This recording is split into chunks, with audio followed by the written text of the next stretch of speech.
میری رنگت بہت صاف ستھری تھی، میرے خدوخال بھی بہت تیز تھے، لیکن میں بہت دبلا پتلا تھا۔ مجھے بچپن سے ہی لڑکوں کے ساتھ کھیلنے کا بہت شوق تھا۔ اکثر میں گلیوں میں لڑکوں کے ساتھ کھیلا کرتا تھا۔ میں بچوں کی طرح لگتا تھا۔ میں گھر میں سب سے چھوٹا تھا، اس لیے مجھے میرے والدین نے بہت لاڈ پیار کیا۔ مجھ سے بڑی 2 بہنیں تھیں جو شادی شدہ تھی۔ میرا زیادہ وقت لڑکوں کے ساتھ گزرتا تھا، اس لیے میری ڈریسنگ بھی وہی تھی۔ میں لڑکوں کی طرح شرٹ اور کپڑے پہنتا تھا۔ میں جینز پہنتا تھا، سر پر ٹوپی رکھتا تھا۔ کرکٹ، فٹ بال، یہ سب میرے پسندیدہ کھیل تھے۔ مجھے احساس ہی نہیں ہوا کہ کب وقت گزرنے لگا اور میں 18 سال کی دہلیز عبور کر گیا۔ جب میں 18 سال کا ہوا، میری ماں مجھے گھر بیٹھنے پر مجبور کرنے لگی، کہنے لگی کہ تم لڑکی ہو، گھر میں رہو، تمہیں شرم نہیں آتی؟ تم اتنی بڑی ہو گئی ہو اور آج بھی محلے کے لڑکوں کے ساتھ کھیلتے دیکھی جاتی ہو۔ میں آپ کو آپ کے سائز کی چپل مشکل سے لا پاتا ہوں، مجھے مردوں کی چپلیں لا کر آپ کو دینی پڑے گی۔ میں شروع سے ہی لاپرواہ تھا، ایک کان سے اپنی ماں کی باتیں سنتا تھا اور دوسرے سے اڑا دیتا تھا۔ والدہ کی ڈانٹ اور ڈانٹ ٹپٹ سن کر بھی میرا دھیان باہر کھیلنے جانے والے کرکٹ میچ کی طرف تھا۔ میں نے اپنی والدہ سے درخواست کی کہ وہ مجھے آخری بار کھیلنے دے، لیکن وہ نہیں مانی۔ میرے باہر جانے پر مکمل پابندی لگا دی گئی۔ اب میں چھت پر چلا جاتا تھا اور شاہزین کے ساتھ کرکٹ کھیلا کرتا تھا، اور کبھی کبھی میں اس کی ماں سے شکایت کرتی تھی کہ میری ماں نے مجھے گھر میں قید رکھا ہے۔ میرا اٹھنا، بیٹھنا، چلنا پھرنا سب لڑکوں جیسا تھا۔ تو شاہزین مسکراتے ہوئے میری طرف دیکھتا اور کہتا، کوئی بات نہیں اینا، اب تم بھی بڑے ہو گئے ہو، اب گھر پر ہی رہو۔ الٹا شاہزین مجھے نصیحتیں کرنے لگتے۔ اکثر میں اسے اس کی قمیص لے کر پہن لیتا۔ بے شک میں لڑکوں کے ساتھ کھیل کر بڑا ہوا تھا، لیکن محلے کے لڑکوں نے میرے ساتھ کبھی بدتمیزی نہیں کی اور نہ ہی حد سے تجاوز کی کوشش کی، اور اس کی وجہ شاید یہ شاہزین ہی تھا جو ہر جگہ میرا محافظ بن کر میرے ساتھ رہتا تھا۔ ماں کے لیے بہت کام کرتا تھا، کیونکہ ہمارا کوئی بھائی نہیں تھا۔ والد بیرون ملک ہوتے تھے اور 6 ماہ بعد ہی آتے تھے۔ جیسے ہی میں نے BA مکمل کی، میری خالہ نے مجھ سے اپنے بیٹے کی شادی کے لیے کہا۔ میں 22 سال کا تھا جب کراچی سے میری خالہ نے میرے لیے اپنے بیٹے کی شادی کا کہا، لیکن جب مجھے معلوم ہوا تو میں نے اپنی والدہ کو صاف صاف کہہ دیا کہ میں نہیں کروں گا، تم کو چھوڑ کر دوسرے شہر نہیں جا سکتا، کیونکہ مجھے ماں کی بہت عادت تھی۔ میں تمہیں اپنے قریب سے شادی کر کے ذلیل نہیں کرنا چاہتا۔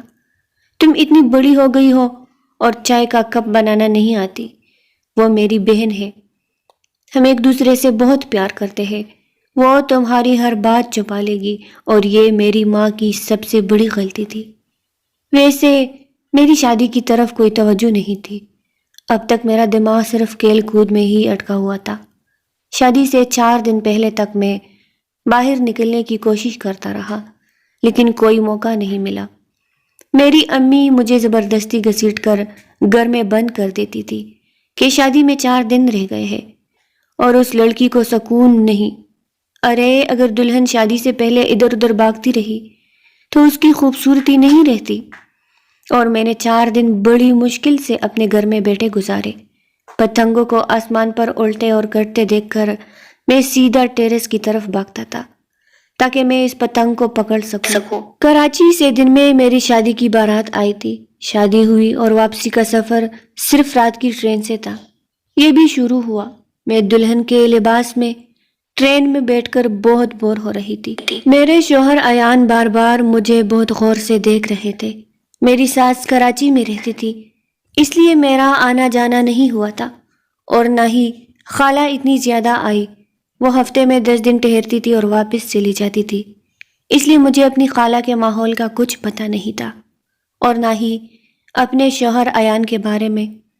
بے شک میرا پورا بچپن لڑکوں کے ساتھ گزرا ہوا تھا، اور ایان میری طرف دیکھ رہا تھا، اور جو الجھن میں اس کی آنکھوں میں محسوس کر رہا تھا وہ ان لڑکوں کے ساتھ کبھی نہیں ہوا تھا جن کے ساتھ میں بچپن میں کھیلا کرتا تھا۔ وہ میرے سامنے سیٹ پر بیٹھا تھا۔ پہلی بار میں ٹرین میں سفر کر رہا تھا، اور وہ بھی دلہن کے اس بھاری لباس میں۔ آج تک میں نے شلوار سوٹ بھی ٹھیک سے نہیں پہنا تھا۔ میں ہمیشہ جینز اور شرٹ پہنتی تھی یا ٹی شرٹ میں گھومتی تھی۔ اس وقت ایک شدید الجھن ہے اس دلہن کے بھاری لہنگے میں۔ اپنے اس باری لہنگے کے ساتھ میں نے 12-13 گھنٹے کا یہ سفر بڑی مشکل سے کیا تھا۔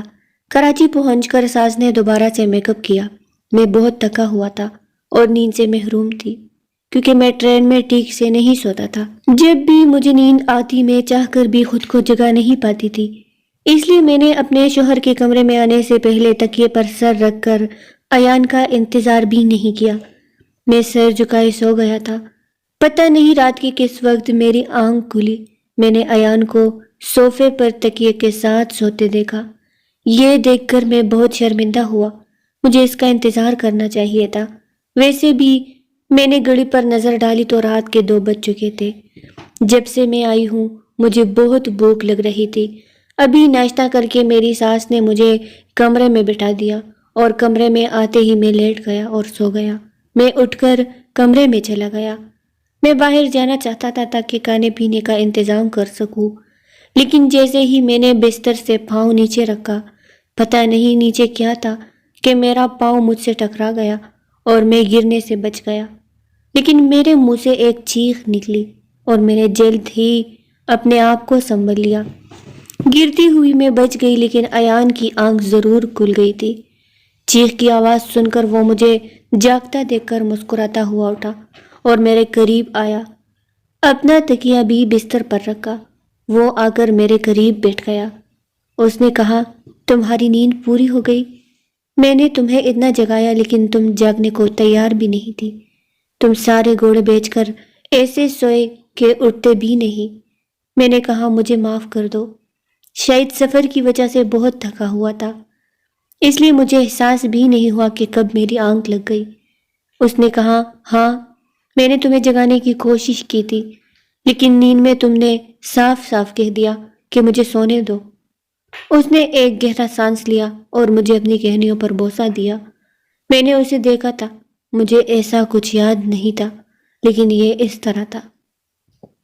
یہ اس لیے بھی ممکن تھا کہ جب امی مجھے گہری نیند سے جگاتی تھی تو میں ان سے بھی یہی کہتی تھی۔ اس وقت میں بہت شرمندہ ہو رہا تھا۔ میں بس یہی سوچ رہا تھا کہ ایان کو کیسے بتاؤں کہ مجھے بھوک لگ رہی ہے۔ اس نے میرا ہاتھ تھاما اور کہا، بے شک ہماری ماں نے آ کر ایک دوسرے سے ملنا تھا، لیکن میں تمہیں پہلی بار دیکھ رہا ہوں۔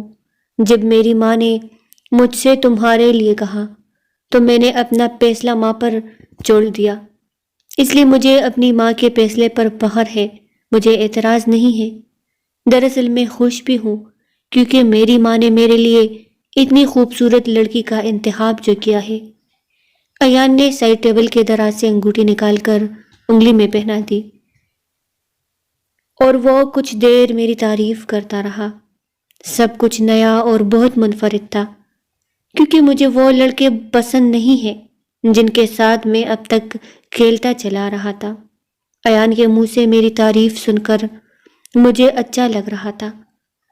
اس کا میرے چہرے کو چھونا، شرابی لہجے میں باتیں کرنا، سب کچھ دھوکہ سا لگ رہا تھا۔ اچانک میرے ہاتھ دیکھ کر وہ خاموش ہو گیا۔ کہنے لگا، تمہارے ہاتھ اتنے موٹے اور بڑے کیوں ہیں؟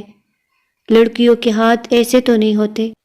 اس نے میرے ہاتھ چھوڑے اور کہا، مجھے لڑکیوں کا مردانہ پہلو بالکل پسند نہیں ہے۔ میں نے اپنے ہاتھوں کو غور سے دیکھا۔ شاید مجھے لڑکیوں کی طرح ناخن اگانے کا شوق نہیں تھا اور نہ ہی میں نے اپنا خیال رکھا تھا، اس لیے میرے ہاتھ بہت خشک اور پیلے ہو گئے تھے اور میں لڑکوں کے ساتھ کھیل کر میرے ہاتھ کھردرے ہو گئے تھے۔ وہ بستر سے اٹھ کر الماری کی طرف چلا گیا۔ الماری کھول کر اس نے ایک سرخ رنگ کا لباس مجھے دیا اور کہا، جا کر پہن لو۔ چلو، میں خود ان بھاری کپڑوں سے تنگ آ چکا تھا، اس لیے میں نے شکر ادا کیا، لیکن جیسے ہی میں نے واش روم میں جا کر ان کپڑوں کو دیکھا تو وہ ایک بہت ہی پتلی نیٹ نائٹی تھی، لیکن میں نے شرماتے ہوئے اسے پہن لیا۔ جب میں کمرے میں آیا تو بہت گھبرا گیا۔ ایان نے پرفیوم کی بوتل ہاتھ میں پکڑی ہوئی تھی اور خود پر اسپرے کر رہا تھا۔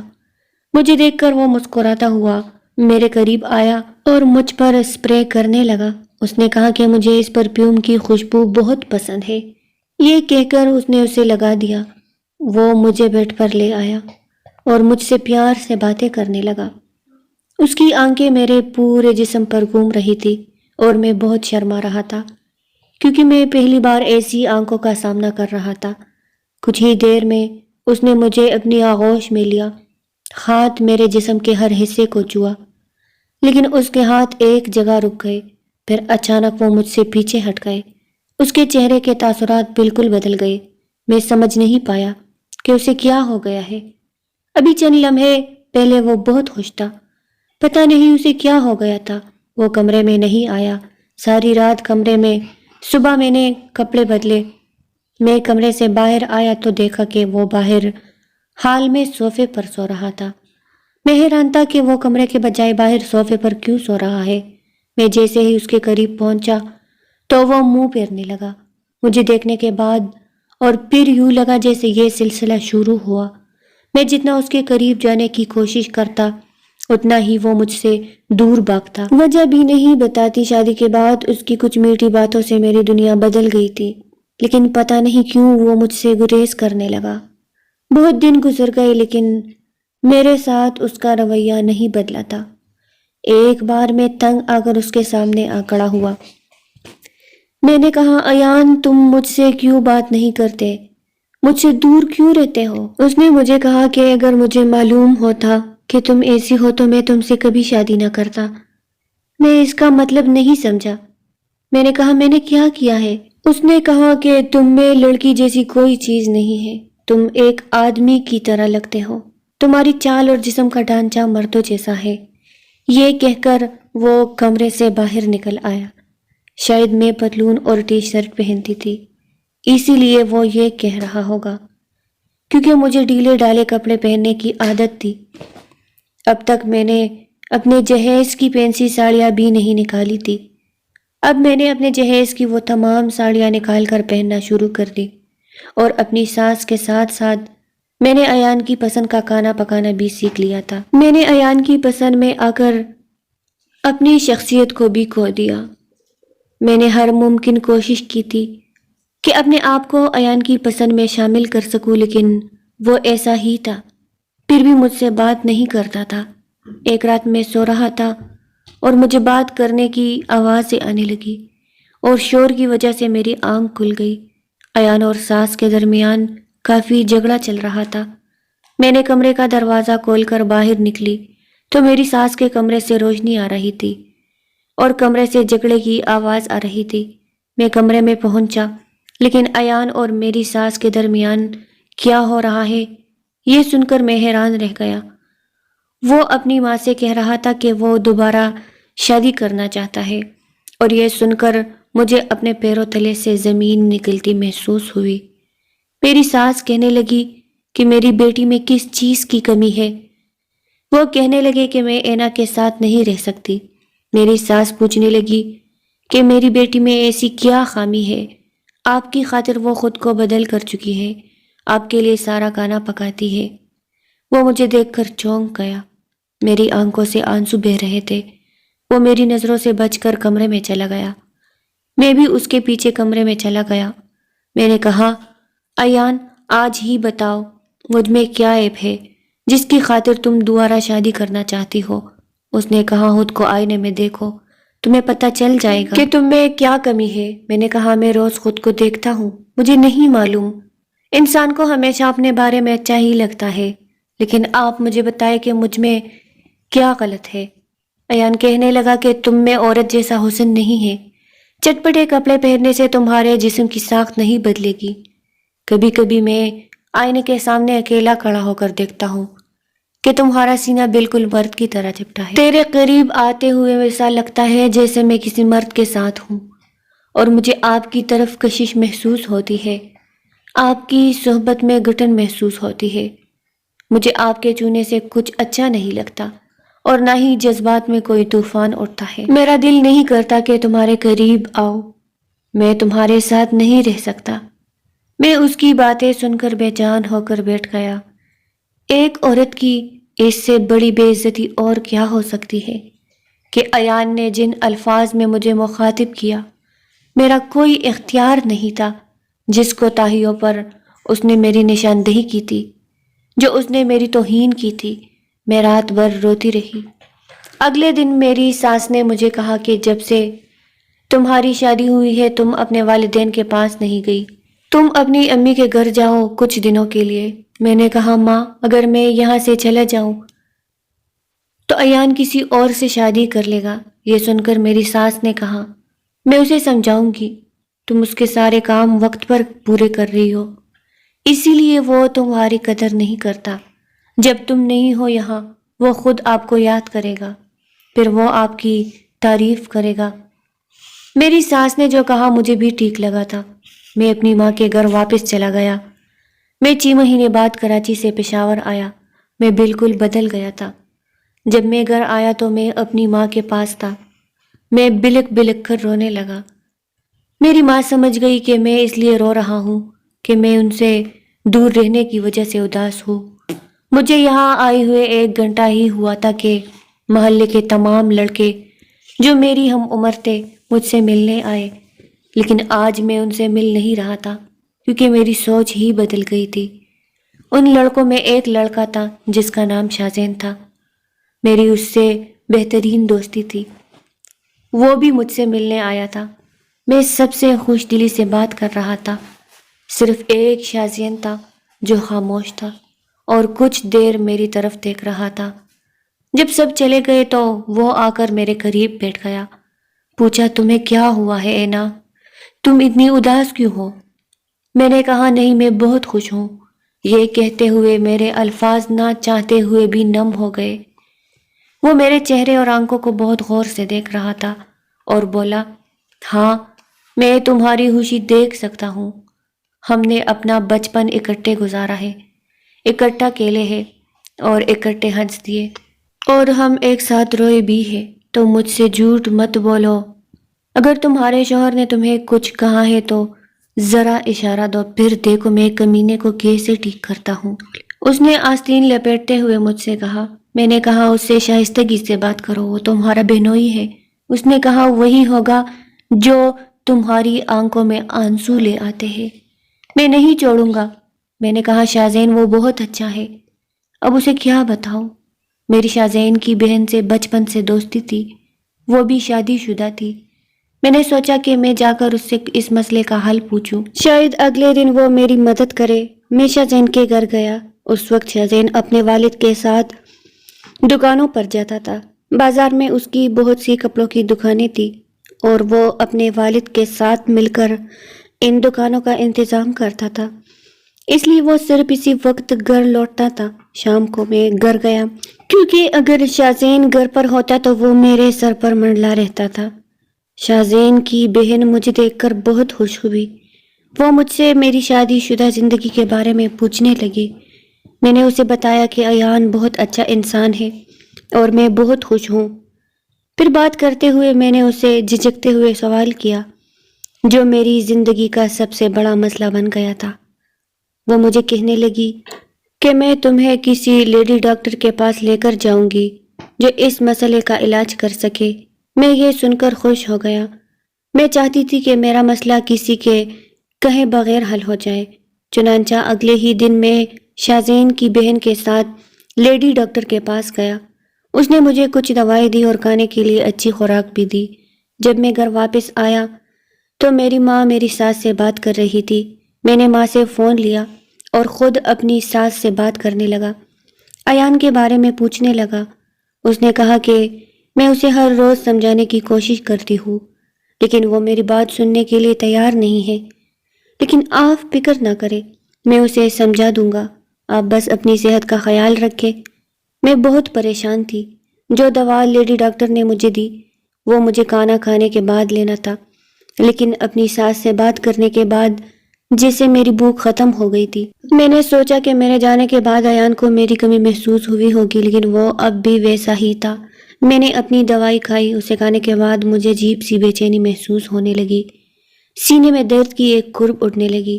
اپنے سینے میں بوجھل محسوس ہونے لگا، یہ سوچ کر کہ شاید یہی میرے مسئلے کا حل ہو جائے۔ میں نے وہ دوا لینا شروع کر دی اور اسے لیتے ہی مجھے پسینہ آنے لگا، مجھے گھبراہٹ ہونے لگی، لیکن ایان کی خاطر یہ سب برداشت کروں گا۔ ایان نے آج مجھے پہلی مرتبہ کال کی۔ میں نے فوراً کال اٹھائی۔ میں نے سوچا شاید وہ مجھے یاد کر رہا ہے، اسی لیے اس نے فون کیا ہوگا، لیکن وہ کہنے لگا تم میرے ساتھ جو بھی کھیل کھیلو تم ٹھیک نہیں کر رہے۔ میری ماں مجھے تمہاری وجہ سے جائیداد سے آگ کر رہی ہے، میں تمہیں نہیں چھوڑوں گی۔ پتہ نہیں تم جیسی مردانہ لڑکی نے میری ماں پر ایسا کیا جادو کر دیا ہے کہ وہ تم میں تمام خوبیاں تلاش کر لیتی ہے اور کال کاٹتی۔ میں رو رہا تھا۔ اب شاہزین بغیر نوک کے میرے کمرے میں داخل ہوئے۔ مجھ سے پوچھنے لگا کیوں جھوٹ بول رہے ہو مجھے؟ اس وقت وہ مجھ سے بڑی سنجیدگی سے پوچھ رہا تھا۔ مجھے بہت غصہ آیا۔ میں نے کہا کیوں مجھے بتائے بغیر بونگتے ہوئے میرے کمرے میں آتے ہو؟ تم کون ہو میرے کمرے میں میری اجازت کے بغیر اس طرح آ رہے ہو؟ یہاں سے جاؤ۔ میں اسے کچھ نہیں کہنا چاہتا تھا، اس لیے میں نے اسے بہت سخت باتیں بتائی۔ میرا غصہ دیکھ کر وہ مجھے کہنے لگا کہ تم مجھ سے کچھ چھپا نہیں سکتی، مجھے لگتا ہے تمہارے شوہر کا رویہ تمہارے ساتھ اچھا نہیں ہے۔ میں نے کہا یہ تو ہم میاں بیوی کا معاملہ ہے، آپ کون ہوتے ہیں میرے درمیان بات کرنے والے؟ خدا کے لیے مجھے اکیلا چھوڑ دو، یہاں سے جاؤ۔ میں نے اسے دھکے دے کر کمرے سے باہر نکالا اور کمرے کا دروازہ بند کر دیا۔ سامنے رکھی اپنی دوائی کو دیکھ کر مجھے ایان کی باتیں یاد آنے لگی۔ میں نے 2 گولیاں نکال کر ایک ساتھ خالی پیٹ کھا لی۔ میں چاہتا تھا کہ میرا مسئلہ جلد از جلد حل ہو جائے تاکہ میرا گھر برباد ہونے سے بچ جائے، لیکن وہ دوا جیسے ہی میں نے کھائی مجھے بہت گھبراہٹ محسوس ہوئی، الٹیاں آنے لگی، میری حالت خراب ہونے لگی۔ میری حالت دیکھ کر میری والدہ پریشان ہو گئی۔ میرے والد گھر پر نہیں تھے، باقی سب گھر پر تھے، اس لیے میری والدہ نے صرف شاہزین کو بلایا تھا اور وہ مجھے اپنے ساتھ اسپتال لے گئی۔ میں 3 دن سے جو کچھ کھا رہی تھی وہ ہضم نہیں کر پا رہی تھی۔ لیڈی ڈاکٹر نے جب میری حالت دیکھی تو کہنے لگی کہ یہ دوا بہت تیز ہے اور اس کے بہت سائیڈ ایفیکٹ ہے، آپ کے گردے بھی فیل ہو سکتے ہیں، ایسی ڈاکٹروں کے پاس جا کر اپنی زندگی برباد نہ کرو۔ وہ مجھ سے وہ دوا استعمال کرنے کی وجہ پوچھنے لگی۔ میں نے روتے ہوئے اسے سب کچھ بتایا۔ میری بات سن کر وہ کہنے لگی کہ یہ سب اللہ کے ہاتھ میں ہے، بلکہ انسان کے بس میں کچھ نہیں ہوتا۔ اکثر لڑکیوں کو یہ مسئلہ ہوتا ہے، لیکن جو مرد کمزور کردار والے ہوتے ہیں اور عورتوں کی عزت کا احساس نہیں رکھتے، وقت کے ساتھ ساتھ ان سے ایسی باتیں کرتے رہتے ہیں۔ اگر آپ کا شوہر آپ کے ساتھ جسمانی تعلق رکھتا اور آپ کے ساتھ میاں بیوی کا رشتہ ہوتا اور آپ اپنے کھانے پینے کا خیال رکھتے تو آپ کا جسم خود ہی بڑھنے لگتا، اور ویسے بھی آپ ایسے نظر نہیں آتے۔ برا، یقیناً تمہارا شوہر دماغی طور پر بیمار ہے یا بہت بری سوچ کا مالک ہے۔ میری امی بھی وہاں موجود تھی، وہ یہ باتیں سن کر سر جھکائے بیٹھی تھی۔ گھر آتے ہی ماں نے مجھ سے پوچھا آپ نے مجھے پہلے کیوں نہیں بتایا؟ میں رونے لگی۔ میں نے کہا ماں میں آپ کو پریشان نہیں کرنا چاہتا تھا، آپ نے ہمیشہ مجھے کہا کہ آپ کو گھر بسانا نہیں آتا، لیکن میں آپ کو سچ کہہ رہا ہوں ماں، میں نے ایان کی خاطر اپنے آپ کو بدل دیا۔ آپ میری ساس سے پوچھ سکتے ہیں، لیکن پھر بھی وہ مجھے کہتی ہے کہ وہ مجھ سے نفرت کرتی ہے، میری صحبت میں اسے متلی آتی ہے، یہ باتیں دل کو بھی تکلیف دیتی ہے۔ میں یہ سب سن کر بھی اس کا دل جیتنے کی کوشش کرتا ہوں، بس وہ مجھے طلاق نہ دے۔ میں طلاق کے نام سے داغدار نہیں ہونا چاہتی تھی۔ یہ سب کہتے ہوئے میں رو رہی تھی، ماں کی آنکھوں سے بھی آنسو روا تھے۔ اگلے دن میری ماں میری ساس سے ملی، اس سے بات کی تو وہ خود پریشان ہو گئی اور کہنے لگی مجھے معاف کر دو، میری وجہ سے اینا کی زندگی خراب ہو گئی ہے۔ میرے بیٹے کو ایک طوائف سے محبت تھی اور اس کے ساتھ ناجائز تعلقات تھے۔ میں نے سوچا کہ ایان کی شادی کر کے ایان اس طوائف کو چھوڑ دے گا، لیکن اسے اس بازاری عورت کی عادت پڑ چکی ہے۔ کچھ دنوں بعد میری ساس نے خود ایان سے یہ کہہ کر طلاق دلوا دی کہ وہ میری بیٹے کے لائق نہیں ہے۔ شاہزین کی ماں شاہزین کا رشتہ لے کر آئی، لیکن میں نے صاف انکار کر دیا۔ مجھے ایک مرد نے بہت دکھ پہنچایا تھا، اس لیے میں کسی پر بھروسہ نہیں کر سکتا تھا۔ ماں نے مجھے بہت سمجھانے کی کوشش کی، وہ لوگ رشتہ نہ دینے پر مایوس واپس چلے گئے تھے۔ کچھ دنوں بعد میں صحن میں بیٹھی تھی کہ ایک گیند آنگن سے ٹکرائی۔ دروازے کے باہر لڑکوں کا شور تھا، لیکن جب دستک ہوئی تو میں نے گیند اٹھائی اور دروازہ کھول کر ہاتھ باہر کیا تو میرا ہاتھ کسی نے پکڑ لیا۔ میں نے دروازہ کھولا تو اپنے سامنے شاہزین کو کھڑا دیکھا، اس نے میرا ہاتھ پکڑ رکھا تھا، وہ شاید گھر کے اندر آنا چاہتا تھا، لیکن میں نے دروازہ پوری طرح سے نہیں کھولا تھا۔ میں نے کہا شاذین میرا ہاتھ چھوڑ دو۔ وہ کہنے لگا تم نے انکار کیوں کیا؟ میں نے کہا یہ میری زندگی ہے، میری مرضی۔ وہ دروازے کو دھکیلتے ہوئے اندر آیا اور بولا اینا تجھے کیا ہوا ہے؟ انکار کی وجہ بتاؤ۔ میں نے کہا کہ میں شادی نہیں کرنا چاہتا۔ وہ پوچھنے لگا کہ تم ایسے کیوں کرتے ہو؟ اس کمینے شخص سے بہت پیار ہے جو اس کی یاد میں اپنی زندگی برباد کرنا چاہتا ہے۔ میں نے کہا میں نے آپ کو یہ نہیں بتایا کہ میں کسی سے محبت کرتا ہوں۔ مجھے مردوں سے نفرت پیدا ہو گئی ہے۔ میں اپنی زندگی میں کسی مرد کو شامل نہیں کرنا چاہتا۔ اس نے کہا کہ آپ اس آدمی کی وجہ سے یہ جھوٹے بہانے بنا رہے ہیں۔ ہاں، آج بھی تم ایان سے پیار کرتے ہو، اسی لیے تم نے انکار کیا ہے، ورنہ تم نے اپنی ماں کے آنسو دیکھے ہوتے۔ تمہیں اپنے باپ کی جھکی ہوئی کمر یاد آتی جو چاہتا ہے کہ تمہارا گھر آباد ہو، لیکن تم صرف ایان سے پیار کرتے ہو۔ یہ بہت اچھا ہے کہ تم اپنی پوری زندگی اس کے دکھ میں گزارے۔ میں نے بولا مجھے ایان سے محبت نہیں ہے۔ تم سمجھتی کیوں نہیں؟ تو اس نے کہا ٹھیک ہے، تو مجھے اس کا ثبوت دو۔ میں اس اتوار کو تم سے شادی کرنے آ رہا ہوں۔ اگر تم مجھ سے شادی کرو گے تو میں سمجھوں گا کہ تم ایان سے محبت نہیں کرتے ہو۔ اپنے لیے نہیں تو اپنے بوڑھے ماں باپ کی خوشی کے لیے تم مجھ سے شادی کر لو۔ یہ کہہ کر وہ چلا گیا۔ میں رونے لگا۔ میں نے اپنے ماں باپ کے بارے میں سوچا بھی نہیں تھا، جو وہ میرے دکھ سے بیمار اور دن بدن کمزور ہونے لگے تھے۔ اب مجھے شاذین کی اس بات پر پھر کوئی اعتراض نہیں تھا۔